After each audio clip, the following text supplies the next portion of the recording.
Good morning, good afternoon, good evening to you, wherever you are in the world. I hope you are doing well and thriving. Thank you so much for joining me on this lecture, which is going to um, talk about the building of the nation. So, in the previous lecture, what was discussed was the first three presidents. So, we were looking at George Washington, John Adams, and Thomas Jefferson. And what the center of all three of those, presidents is what I really wanted y'all to focus on, especially with George Washington, was the challenges that each of the presidents faced. What were some of the issues of the day? But most importantly, looking at how they filled that office. How did George Washington go about defining what an American president was? What were the duties? How did they behave? What it was the expectations? And because this is all so new, and because of the experience of coming out of the Revolutionary War, the first two Continental Congresses, the articles of the very weak Articles of Confederation, all three of those individuals, George Washington, John Adams, and Thomas Jefferson, were very familiar with that process because they had all participated in some degree or form with those events that would help lead to the Declaration of Independence and then, of course, the Constitutional Convention.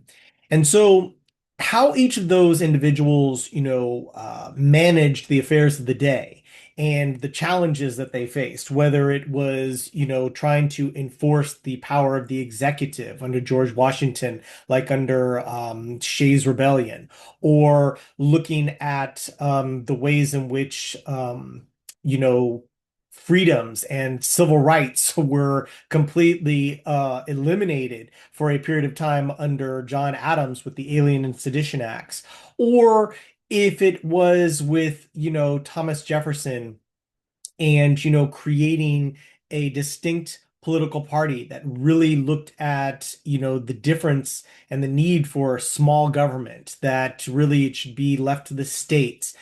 So, in this lecture, what we're going to do is we're going to take all of that in terms of those events, but I'm going to talk to you about some larger moments in this nation's history that have really come to build it out in terms of what it is today. And so, of course, we'll be talking about land acquisition, and of course, there are varying various degrees of how land is acquired in the history of this nation.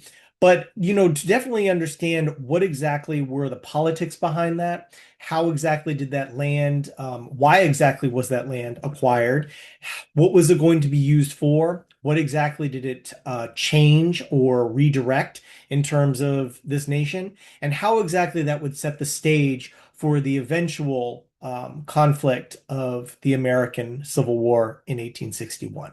Okay, so let's go ahead and get started.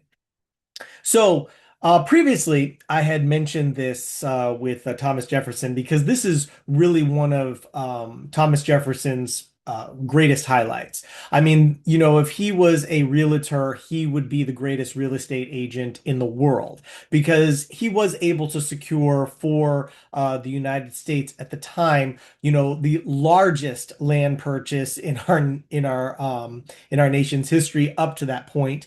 And, this was what is known as the Louisiana Purchase. There is a great little video online if you can take a look at it. It gives you some background in terms of really the military aspects and politics behind the purchase.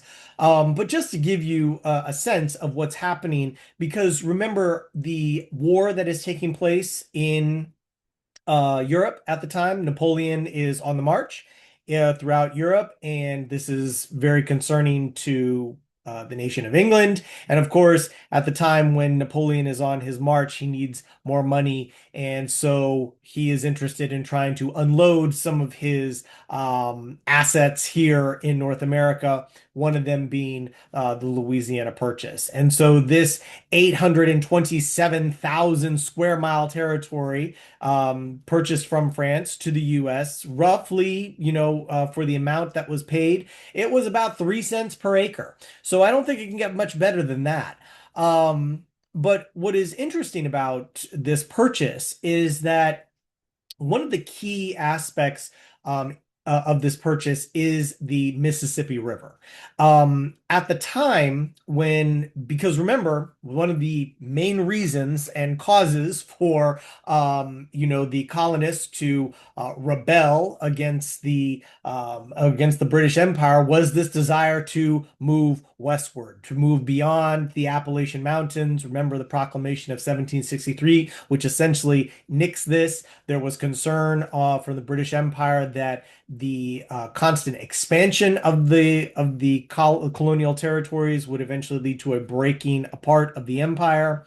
And of course, remember some of the most revolutionary participants were land speculators. So, you've got George Washington and Ben Franklin. And if you remember that map, how it just really labeled, if you looked at like the coast of the eastern coast of the United States, or excuse me, the colonies, the soon to be United States, they just had mapped out an entire region going west, right? So there was already this notion in the minds of many people who were in the colonies at the time that land acquisition, that securing land, this was already going to be theirs. Now, of course, we know that there are other people who are already there. This was one of the other reasons why the British wanted to stop this, is because they were concerned about continual conflicts. I mean, Native Americans are in major groups throughout the Ohio Valley, the current states of Michigan, as well as throughout the South, like along the colony of Georgia. So in present day, Alabama, Mississippi, etc. Okay, so there are people there. It is not there that it is empty lands, but it is lands that are going to be secured by the colonists as they move westward. And so the purchase of the Louisiana Territory is one of those key moments in terms of securing more land for this growing nation. So at the time, it literally doubled the size of the nation. Um, but what it did was is that it also gave key access in terms of a river route, the Mississippi River, as well as a major port, which would be the city of New Orleans. And it was already known to many even prior to Jefferson, securing this deal with Napoleon and the French, that it would be necessary for whomever controls the river is going to have very strong abilities to control other people around it. And it was not only a major trade access route, it's also a military necessity, right? Because if you can control river traffic, you can control who really runs the area. And so, it wasn't unknown at the time that that people in the colonies and then later in the United States that they thought that maybe they were going to have to secure it militarily anyways, just to be able to, assert their territory. Because remember, at the time, there are two other empires. There is another empire. There are two other empires that are on this continent as well. Remember, there are still the British in the areas of Canada. So, the areas that border along Michigan, along the Great Lakes areas. I mean, you have Montreal and, on those areas on the borders of New York. And remember the area of like, Maine and elsewhere, as well as the Spanish. They are still controlling Florida, and they still have all the territory west in terms of the states of Nevada and California, Arizona and Texas. All of that area is still controlled. Okay, so this purchase of land is going to open the nation to further conflicts. And the reason why is this, because remember, our Constitution and its representation in terms of that balance of power that the framers were very concerned about through all of those compromises. They were worried about one state in terms of its representation being more powerful than another. But because of the institution of slavery, which was literally kicked down, the road at the Constitutional Convention with the numerous compromises that were made, the three-fifths compromise, being one of them, that the issue of slavery is going to be at the forefront as the nation expands, because you're going to have basically two competing economic systems, one that is going to be free labor, one that is going to be slave labor. And those are going to be the defining aspects of as new territories come in and ask for statehood to join the Union. The question is going to be, what type of state is it going to be? Is it going to be free? Is it going to be slave? And so you're going to continue to see this balance trying to be struck over and over and over again as more territories open up. So as the territories begin to as well, we'll take the Louisiana Purchase. So the Louisiana Purchase is made by Thomas Jefferson, and now they have all this land. And so, of course, the first thing that you want to do is you want to explore it. And Thomas Jefferson, not just the individual who is, largely credited with writing the Declaration of Independence and being a statesman, third president, ambassador to France, all of these different things. He also was, a scientist. He was very much interested in the natural world. He was interested in his farm. He was interested in plants. He brought back, grapes from France and grew them in, at Monticello in Virginia. There was much that Jefferson was interested in. And so what he decides to do is that when you acquire a new space, a new territory, you have to investigate it.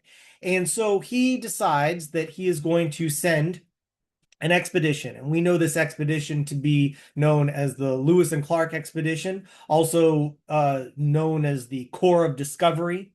And it is an expedition that goes from 1804 to 1806, military and scientific expedition. So you had two individuals, Meriwether Lewis and William Clark, couldn't be more opposite in their temperaments and in their styles.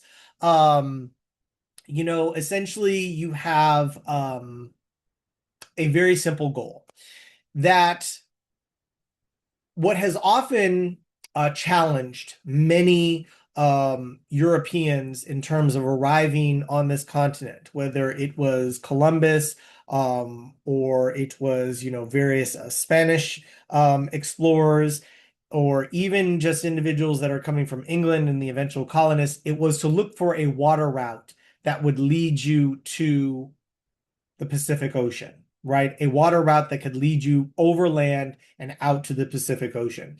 This was something that had challenged explorers in terms of finding it, because it had not been found. This is one of the things that Thomas Jefferson charges Meriwether Lewis and William Clark to be able to find, to essentially go up and find the source of the Missouri River. And along that way, to document everything that they see, all the plants, the animals, the rivers, the landscapes, the spaces that exist in terms of this open area, the people, all of this. And they travel well over 8,000 miles. And their goal is to essentially explore from the areas of the frontier, which at this point, in the early 1800s, we're talking about the areas of the unincorporated territories of Missouri, the Tennessee areas, and to basically follow the Missouri River all the way up into present day.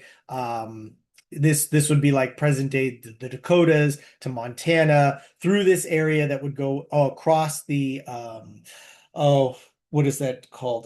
The Continental Divide, over the mountains and out onto the Pacific. That essentially was going to be the goal. And along the way, Meriwether Lewis and William Clark are documenting everything. Now, the orders that Thomas Jefferson gives to Meriwether Lewis is that he is to document and to write down something every day. But the dozens of people that are on this expedition, there's about it ranges between 30 to 40 people, because there are some casualties along the way, and some people stop and they return back to Washington. But essentially, this group is everybody is riding. Right. These are individuals that they are explorers, but they are also men of some education, some standing, and so they're all recording. But the main charge of recording everything is really left to Meriwether Lewis, and that he is supposed to record something down each day. Um, Interesting fact, though, Meriwether Lewis actually does not record each day. It is widely accepted that Meriwether Lewis suffered from bouts of depression. Actually, was considered to be a manic depressive. Would fall into these periods where he just unable to focus or to perform his work. And so we see along the documentation of this journey that there are some days where there is nothing written, right? It could be 1 or 2 days. And that is usually evidence, it's largely seen as evidence that Meriwether Lewis was going through a period where he just wasn't able to write things down. But what is really interesting, about this region is that, while there are literally dozens of Native American groups that Meriwether Lewis and that William Clark come across and interact and meet. And, many times they are there to notify, essentially, that this land that these Native Americans have lived on for generations is suddenly belonging to another country and to another individual, Thomas Jefferson.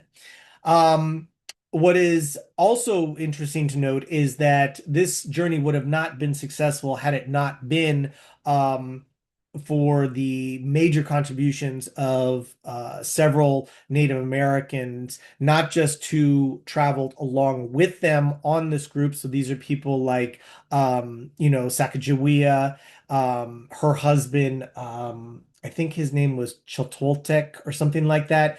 That those two individuals, and then also, I'm not sure if many of you know this, but Sacagawea actually, had an infant son. They called him Pop, and he was literally carried, these, 6,000 miles across the North American continent.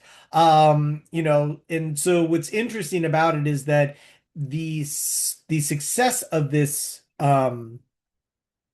expedition would not have happened had it not been for the contribution of Native Americans like Sacagawea, had it not been for the kindness of strangers, along this route. Interestingly enough, yes, there are individuals, um, who travel along this process in terms of an expeditionary force. There are some fascinating stories when the expedition makes it to the Great Plains area. And probably being the first white Americans to see this area. And I think what's interesting to note, it's you know well, let me say it like this, um that it's important to recognize. I actually need to back up that there was an individual who actually was not free on this journey. He accompanied, he was an enslaved man that who belonged to William Clark. His name was York. And he was along on the journey. And so in his contributions as well to, not just helping to guide the boat up the Missouri, whether because it's all these men, were literally pushing it or pulling it, up the muddy waters, but helping staking out tracks, trying to find the sources, etc. It's important that we expand the notion of who is present on this journey, because it's often the narrative often gets boiled down to just simply being white men, and that that's just, inaccurate, that there are women on this journey. There are Black men on this journey. There are literally hundreds of Native Americans who offer advice and direction and perspective. But as I was saying about the Great Plains, remember this area used to be there used to be French explorers in the areas of the Great Plains. They would hunt the furs in this area. Remember, this is like in the 17th century, the 1600s. Well, there's an interesting term that the French had for this mammal that would be found on the plains, and they called it a petit chien or a small dog. We know them today as prairie dogs. And Lewis and Clark thought that this was such an interesting mammal that they literally spend an entire day trying to catch one, right? They're trying to dig it out of the holes in the ground. They're trying to pour water down it, try to get it out. And they finally catch one, and they send it back to Thomas Jefferson, alive, along with the other, pieces of discoveries from their journey. And it's interesting, this prairie dog actually ends up in Independence Hall in a cage, and is shown to congressional fellows as well as elites, that this is a discovery from out west, because no one had seen one before. Very few people had seen this. They send birds, they send deer antlers, they send corn, they send all sorts of things that eventually either get placed at Jefferson's home at Monticello. Either he planted it in his garden, or it is sent into Washington, D.C. And some of these artifacts you can actually see at the Smithsonian. And so what is crucial to know about this is that there's many adventures that happen. Like, for instance, the Native American groups along the way warn Lewis and Clark that there is a very, very dangerous and aggressive bear that they are about to come upon. That you've never seen this before, and they only live in one area, and we know them to be grizzly bears. And one of the things that is documented in the journals from the men on this expedition is that they write about how these bears are extremely intense. It's not just their sheer size and their aggression, but the fact that you can shoot them 12, 13 times and they still come at you. That there's a documentation of them being chased into boats, having to climb up trees, having to try to escape from these bears.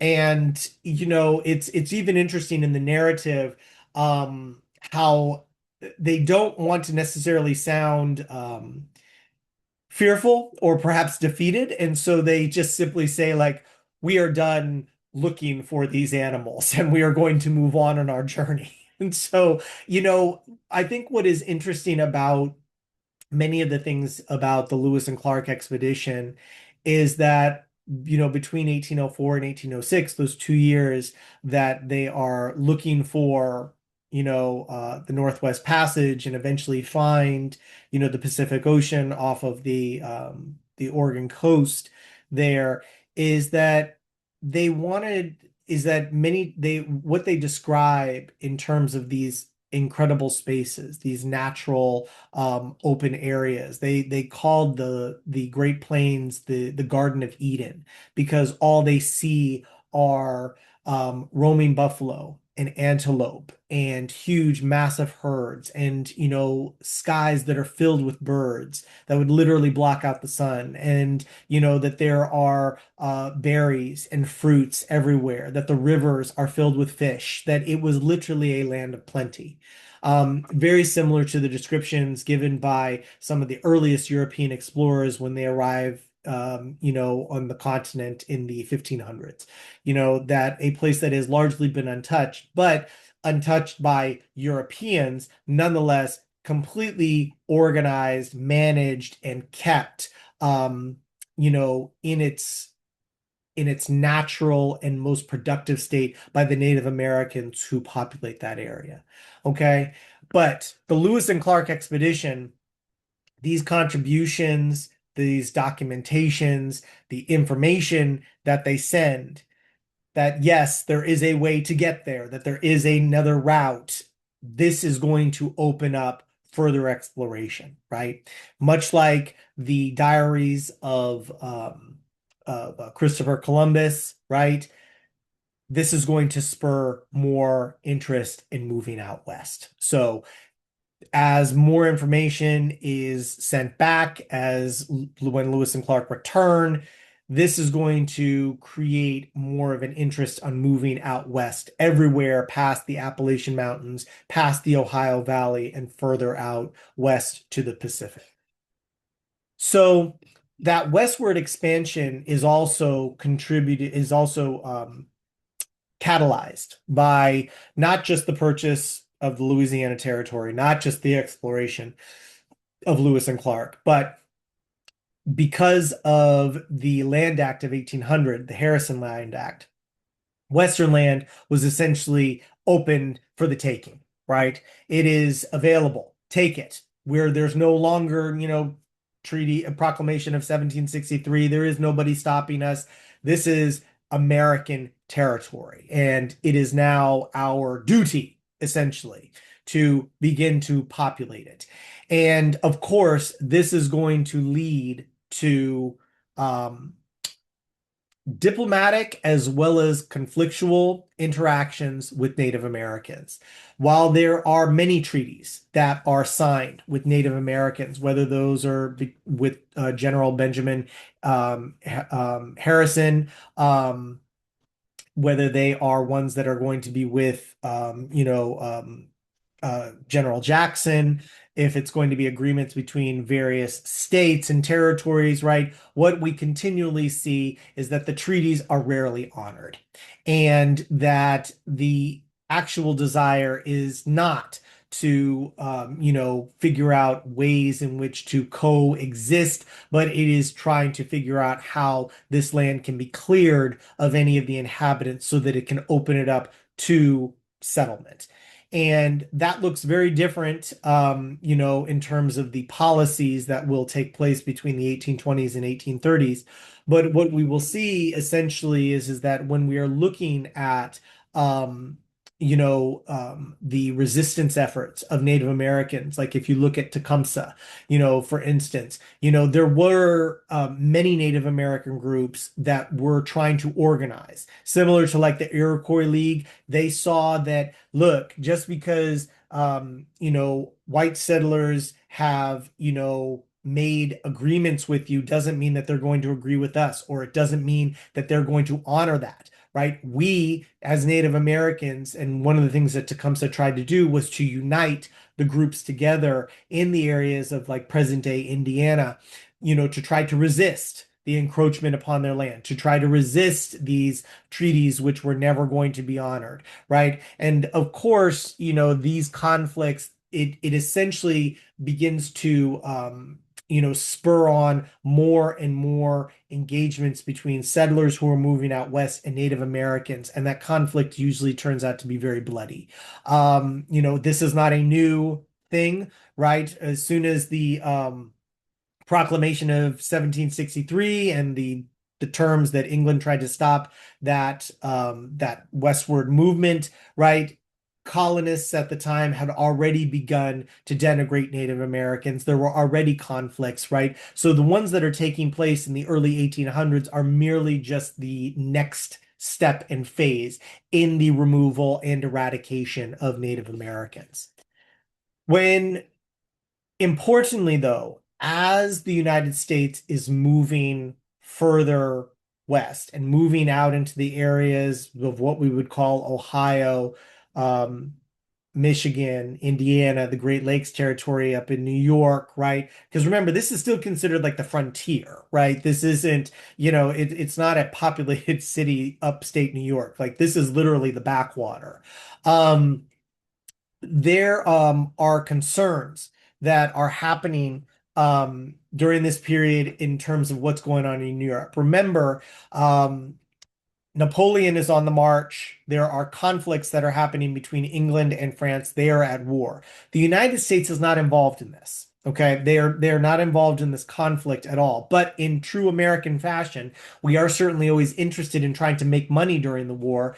And of course, the money that the United States wants to make is invested heavily in trade. That our raw materials that we have, we want to be able to send those goods to European buyers for manufacture, for consumption. Um, so with those policies of neutrality, and this is what, happens under both Adams as well as Jefferson, doesn't necessarily work because it does get us involved in a quasi-war. Um, what eventually starts to happen is that the British decide that, well, if American ships are going to be, coming to Europe and they don't want to be boarded by our Navy, then they can either stop in England and have their goods checked and make sure that they're not sending anything that's going to help the French, or they can be attacked. Now, none of these actually sound good. And the problem is that our Navy ships, although they did have the ability to fire back, many times they were just outnumbered or they were simply impressed upon by the British, meaning that the ship would be taken over, the goods could be stolen, men could be kidnapped.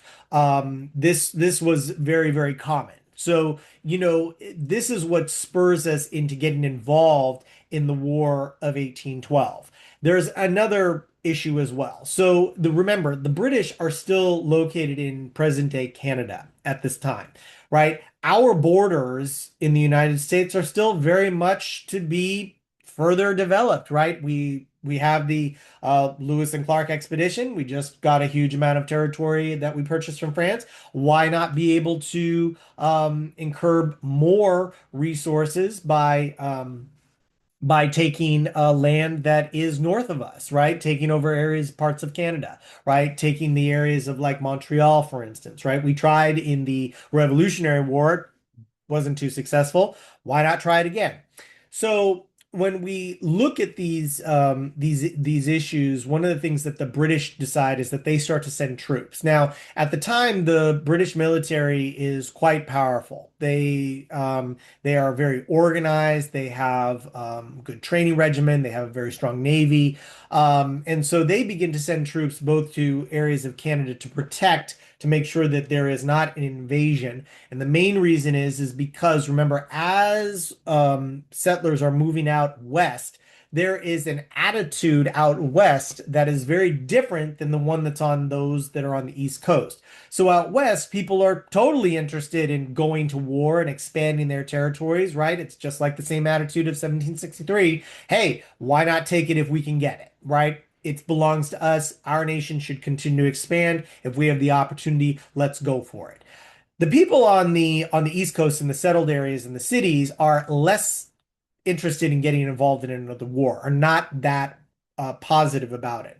And the president at the time is President Madison.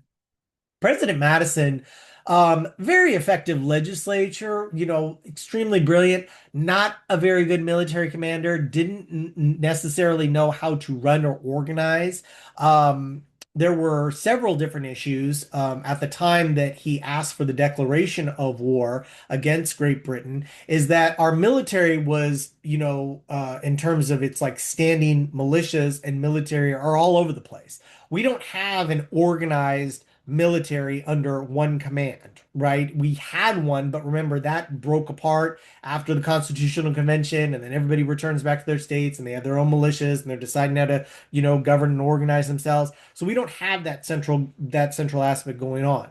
Tragically, when war is actually declared, rather than sending messengers out west to let people know that war is declared, especially those areas that bordered, Canada, they send it by basically parcel post. And this takes days, weeks to be able to get the information out there. But of course, the British know that they're at war, and so they essentially begin to attack forts that are located in present day Detroit, along areas of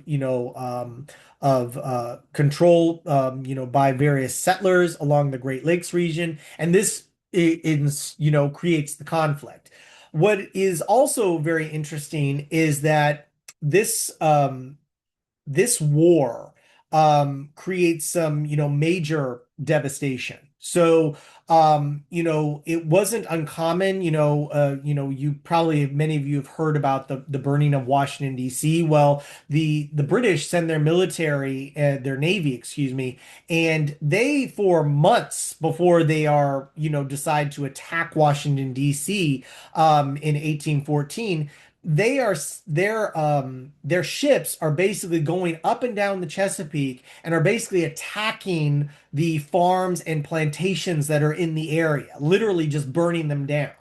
And this struck, huge amount of fear, in the people in the area because they had no protection. They were limited in terms of their defense. But also, what was interesting is that the British also, because these areas are heavily dependent on slave labor, the British decide to free these slaves and decide to impress upon them and to have them fight for the British military. And this scares the bejesus out of people in, the states of Maryland and Virginia and the Carolinas, because to see black people in these bright red coats shooting muskets at you, absolutely terrifying. Absolutely terrifying. The burning of Washington, D.C., you've heard the story of, Dolly Madison, James Madison's wife, taking, curtains down. Well, it's interesting to know that before the actual attack and the burning of the White House happens, many people were already evacuating the city, right? There was already a movement to try to get out because they knew that they were going to be attacked. They knew they couldn't be able to, hold back. But it's also interesting to see where the areas that, this war where we actually did, pretty well, whether that is holding out and resisting, like in the Battle of Baltimore at Fort McHenry, right? This is what actually, inspired Francis Scott Key, the Star Spangled Banner, because he's on a boat and he's watching the bombs literally fly over the fort because it's being bombarded for literally like 48 hours. You have that. You also have the Battle of New Orleans, where, our future president, um, um, goodness gracious, Andrew Jackson, General Jackson at the time, is actually able to lead a resistance against the British to take back New Orleans. He uses Native American fighters in this, along with, regulars. And the various fights in this area, the War of 1812, this is one of the things that really actually starts to build an American identity, right? It wasn't unusual for people to still associate themselves from what state they were from, right, as their identity. Now people were starting to see themselves as American. That, especially with the Battle of New Orleans, that this is an American war, that we are fighting for our survival.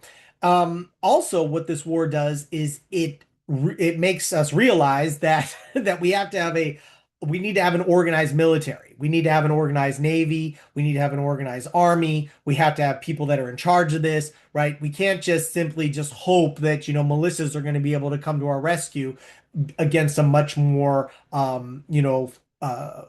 stronger force in this. And so the War of 1812, which is often forgotten, but, take a look. There's some great documentaries on it, but it really does give the emergence of an American identity. And it certainly does put forward many of the people, during this period, because those people who were calling for war against Great Britain, many of these people were born after the Declaration of Independence, right? They weren't the type of people to understand caution or to maybe we should try to do, a neutrality. They were interested in, no, let's fight back.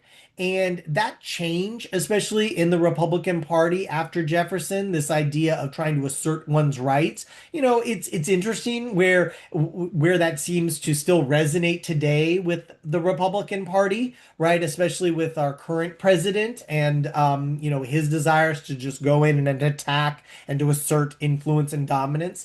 It seems to be that there's like this thematic connection between them. But really, the War of 1812 is the one that, while overlooked, nonetheless strongly contributed to that American identity begins to really melt away those notions of being from just one state, but now being from one country.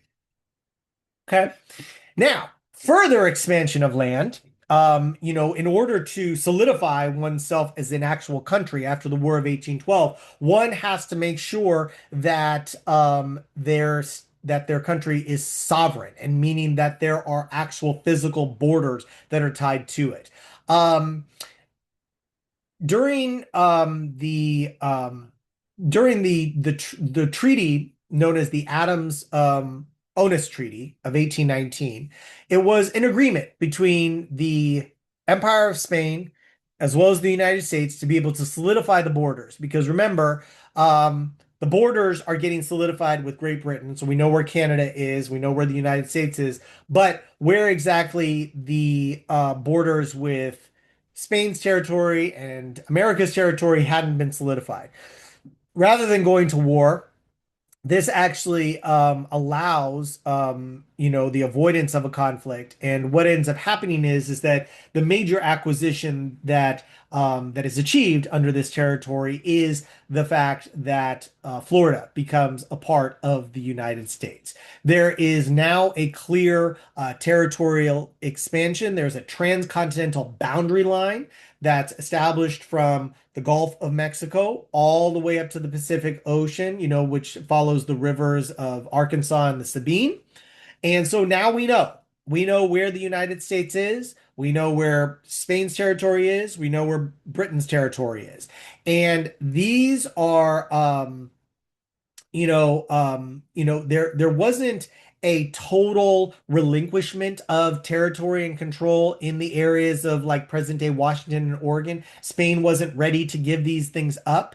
And was not ready to give up the areas of present day Texas either. But eventually they will. They're going to give up those territories because they're going to be taken away. But what's interesting about it is that this does not stop the flow of people. Actually, it encourages it because we actually have a clear border in terms of where exactly the border for the United States is, and because we know that in the Northwest Territories, the population in terms of actual colonization is very, very light. There's not very many people, Europeans there. And so this, of course, opens up the door to further expansion by people in the United States. Well, if it's not being used, why not just assert it and take it, and we'll have to fight for it if we want. But nonetheless, the Harrison Land Act of 1800, the purchase of the Louisiana Territory, the Adams-Onis Treaty, these are all contributing factors to the expansion of the nation physically, but definitely is going to change the expansion in terms of the westward movement of people, both enslaved and free, and being able to create that balance in terms of representation in the government, in the Senate, based off of free state or slave state as new territories become organized and claim for statehood. Because the first one happens in 1820. Okay. So new lands are opening up. And what you have here is as the territories are becoming more organized and they are asking for statehood, you have the first compromise that takes place in 1820, known as the Missouri Compromise. This is what the essential agreement was, is that Missouri would enter as a slave state, organized as a slave state, and that the free state of Maine would be admitted as well. So there you go as a balance, right? Population, 3/5 clause, still is still in application here, but in terms of the Senate, two people from Maine, two people from Missouri, right? So we basically be able to keep that balance because it also establishes a prohibition of slavery moving beyond what is known as the 36 30 degree 36 degree 30 parallel, excuse me. This is basically the boundary that with the Louisiana Territory that slavery would not move beyond. At least that was the agreement in 1820. Of course, what we're going to see is that it's not going to be followed, right? Because we are going to see the expansion of slavery going out west as people move further west. Okay. While it's going to what we're going to notice is that many of these compromises that we're going to see as new states become admitted is that they are going to be temporary fixes. They are never going to be something that's going to be permanent. But what we're going to see is how each of these temporary fixes contribute to that larger conflict that will happen in 1861. And so what you want to just consider is that this is the first step. The organization of the Missouri Compromise in 1820. Maine is admitted as a free state. Missouri is admitted as a slave state. What also begins to happen in terms of solidifying the borders is also solidifying a national position in terms of getting involved in world affairs. And of course, at the time, that means European affairs. The Monroe Doctrine. Please take a look at this. The one area that I'd like y'all to just notice, and I will actually click on it here. Actually, that's not it. That's not the one that I want to show you. Where is it? Here we go. So I've actually put this on our canvas, but this is a letter that was written to Congress, by James Monroe, the president, in 1823. But what I want to do is I want to just highlight a certain paragraph so that you can see, what exactly is the essence of this letter. And it starts, and I'm just going to read it right here, these two paragraphs here. To the people, every department of the government and every individual in each are responsible. And the more full their information, the better they can judge of the wisdom of the policy pursued and the conduct of each in regard to it.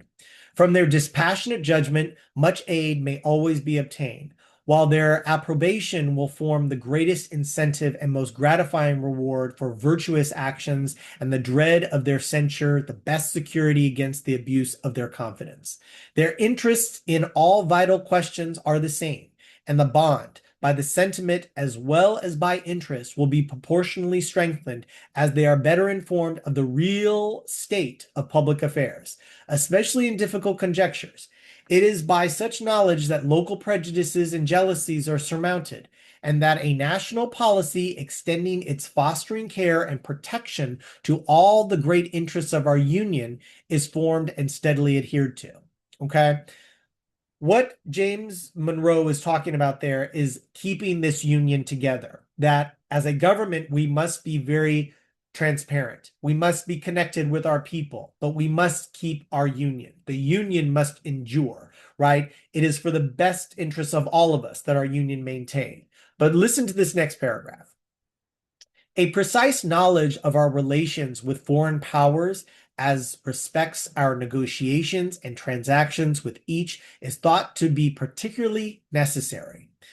Equally necessary is that we should, for a just estimate of our resources, revenue, and progress in every kind of improvement connected with the national prosperity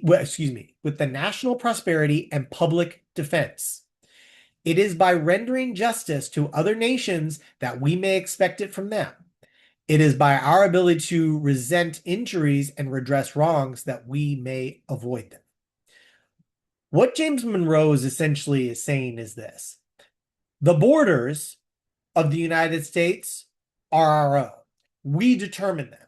No other European nation is going to determine those borders. They have been decided. And if somebody decides to try to change those borders as they are, they will find that we are going to get into a conflict. This is what is known as the Monroe Doctrine. Any attempt by a European nation to extend its political influence, its military presence, is going to be viewed as a hostile attack. And this is essentially what is going to govern our nation largely up until the 20th century, up until World War I, essentially. And that we are not open for colonization. We're not interested in European affairs. But guess what? Since we're not going to get involved in the European affairs, they're not going to be involved in ours. And so we as Americans are going to do our own thing. You go ahead and do yours, but leave us alone to do ours. We're not interested. But should you decide that you want to involve yourself with our affairs, we will take that as a threat. And this is what is going to lead to conflict. Now, let's move into the election of 1824, because I want you to take a look at all of the parallels that exist between the election of 1824 and what happened in the election of, we could use 2016, I think would be a good one.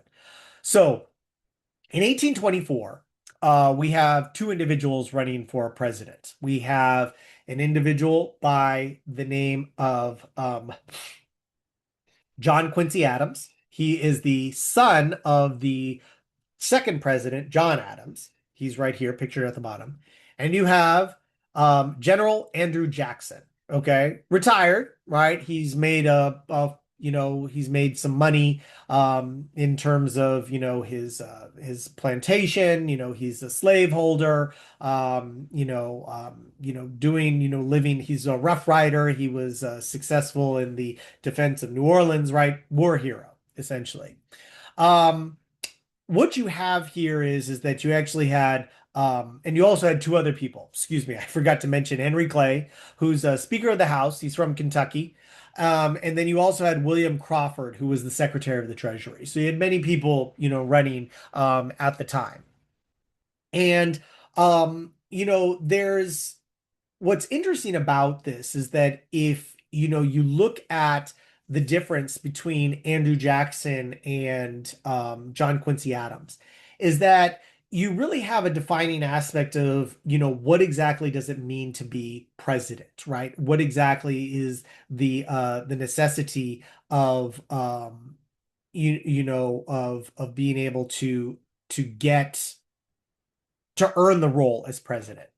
And John Quincy Adams essentially represents what you would assume at the time to be the most presidential. He served in Europe for many years. He speaks multiple languages. He's highly educated, right? He comes from the elite, insider class, right? The political class. His father was president, right? So you have that. But then you have somebody like Andrew Jackson. Andrew Jackson is from, the backwaters of South Carolina. He lived in, the rough marsh wooded areas, during the American Revolution. He is somebody who grows up poor. He's an orphan. His family is killed during the Revolutionary War, and so he really essentially, makes his way, up. And his story is something that many people at the time, really begin to ask yourself, what exactly are the requirements of this? Why exactly, should somebody, be destined for the presidency? Why does it have to be somebody who served in Europe? Why does it have to be somebody who's the son of, a president? Why does it have to be this, right? Why can't the president be somebody who is representative of those skills, those behaviors, those characteristics that you find to be necessary for leadership? Right? Now, this is a rather radical idea, and it's really the consequence of the campaign that is run by that's run by the individuals who are in charge of Andrew Jackson's campaign. But interestingly enough, what I have to point out is that the election of 1824 is really a mess. And the main reason is because nobody got the majority of electoral votes, right? And this was, of course, something that everybody was concerned about, that, we knew this was going to happen. People were going to get the popular vote, not the electoral vote, right? And so what essentially happens is that because there is no majority of the electoral vote, this is sent into the House of Representatives. Now remember, Henry Clay, he got fourth, but he's, Speaker of the House. And so basically his influence in the House is what's going to determine the election. And so eventually, so what he does is he uses his insider behavior, his connections, those backroom deals, and John Quincy Adams is elected president in 1824. This corrupt bargain, right? Henry Clay gets to be chosen as Secretary of State under John Quincy Adams, right? Which is largely seen as a stepping stone to the presidency. And while there's no real, like, total evidence that this was going on, but Andrew Jackson is fuming, absolutely fuming, because this is precisely, and we've heard this idea of the swamp, right? The corruption, those backroom deals, that finagling, right? Completely forgetting what people ultimately want or what's best. Let's just actually choose for the voters. Okay. And so what's really interesting about this is that, during while John Quincy Adams is president, things are starting to change. So by the election of 1828, there have been a lot of differences that have happened as a result of this. One of the first things is that most white men have been granted the right to vote. So it is not that they had to own property or that they had to, have other certain characteristics. Being a white man essentially gave you the opportunity to vote. And so this is changing in terms of, it's not just the elites, it can be the common man. Women, slaves still don't have the right to vote, right? This is, still not a part of that aspect, right? So there's no property requirements. It's state verification, right? And this actually increases the voter turnout, because now what you have is you have an entire population, a group of people whom Andrew Jackson actually represents. He's from the backwater group of people. He's an individual who had to, work hard in the military, rises up through his own hard work. This pulling yourself up by your bootstraps idea, right, is something that really starts to come full center when he decides to run in the 1828 campaign against, once again, John Quincy Adams. But there's something different. It's not just the electorate that's available to vote, but it's also the ways in which that Andrew Jackson can appeal to the voters. And one of the ways is in this new form of technology known as lithography. This invention was basically, you were now able to produce en masse massive pieces of visual publication, essentially what we would consider to be posters, right? This is what it is that it's an oil-based medium. It's used as a chemical solution, and the ink is dried, it's on the water, and they basically can print it, en masse. And so what they start doing is they start printing en masse images of Andrew Jackson as a general, images of Andrew Jackson as the individual who's the hero. They make him look very much like an individual who's in charge, who knows what they're doing, right? An individual who, whose story, the people who are now getting the opportunity to vote for the first time, that they could connect with, right? They felt that Andrew Jackson was like them, even though he had now ascended to, um, financial riches and that he had, assumed, positions of power and authority, whether it's on his massive slave plantation or, the horses that he owns or the land influences or as a lawyer, whatever the case may be, he is still seen as somebody who came from literally nothing. And this is that campaign technique, that technique of saying, like, well, he's just like you. Now, unlike, other former presidents who've tried to use this is actually to a degree, very quite true. He did lose his family in the Revolutionary War. He was actually captured by the British at one point in time. And he was told at one point to shine the boots of this British official, and he absolutely refused, and he got beaten for it. So he's always held, a grudge against the British, which was one of the reasons why he probably was so, successful in the War of 1812, because I mean, he had just a strong passion for the dislike of British people.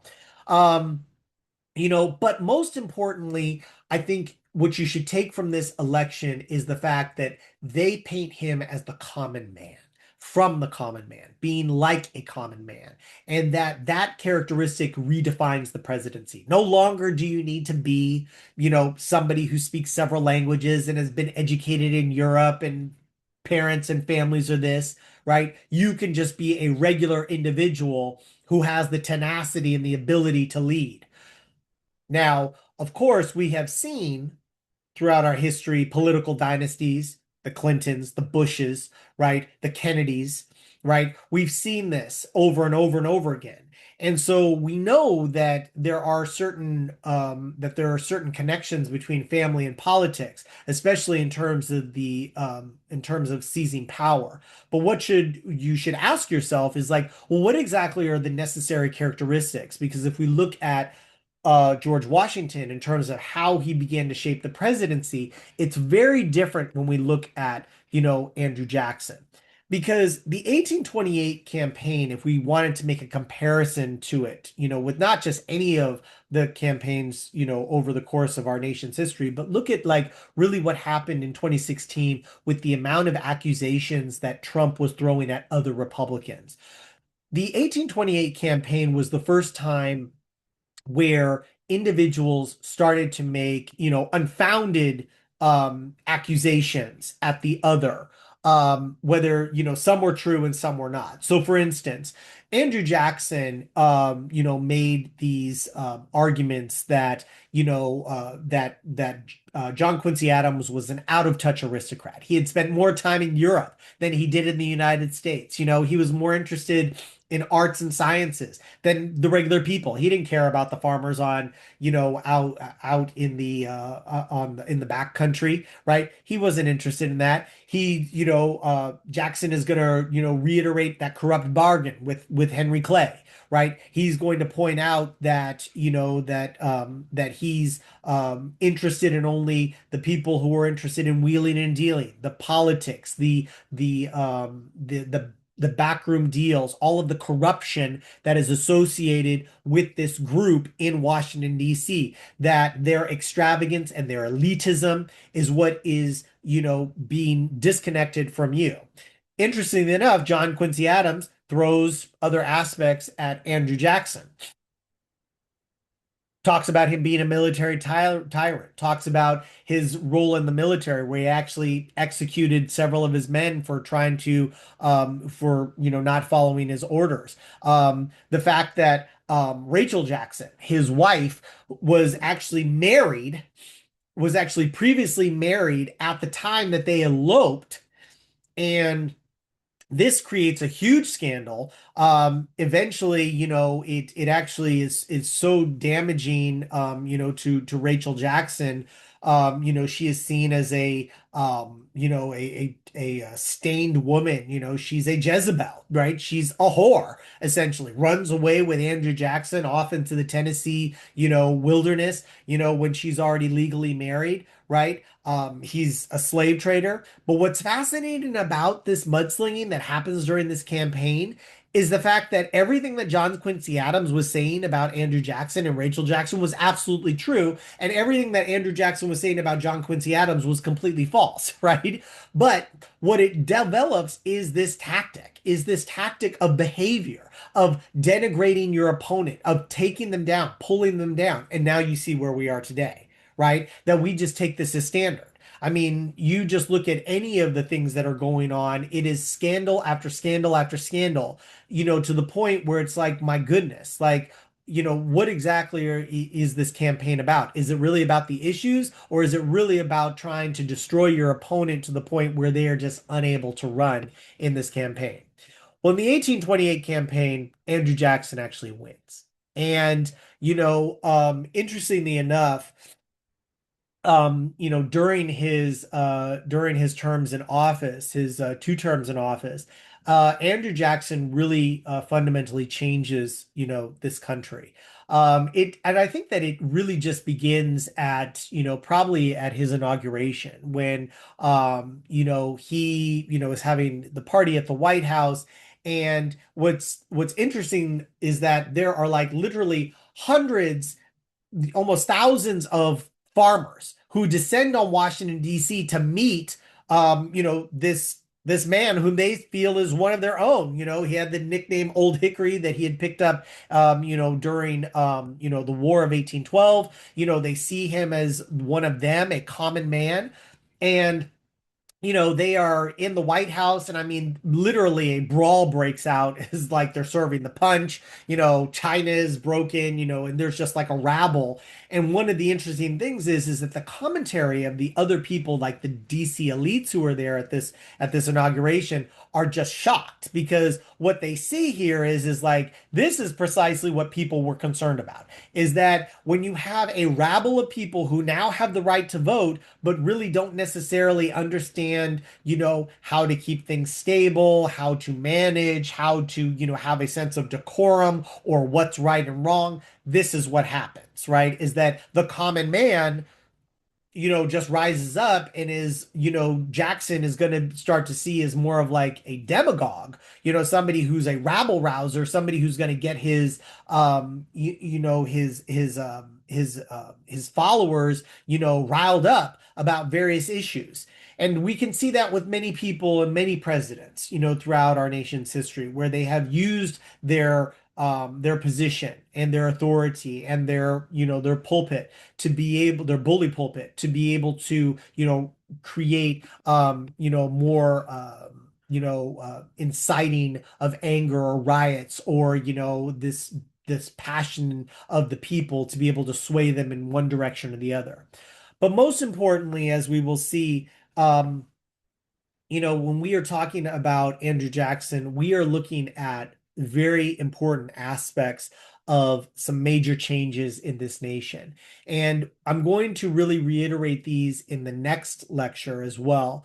But we're going to be looking at how the Indian Removal Act, essentially what, comes as this process to be able to physically remove Native Americans so that, settlement can happen in the West and South, particularly in the South.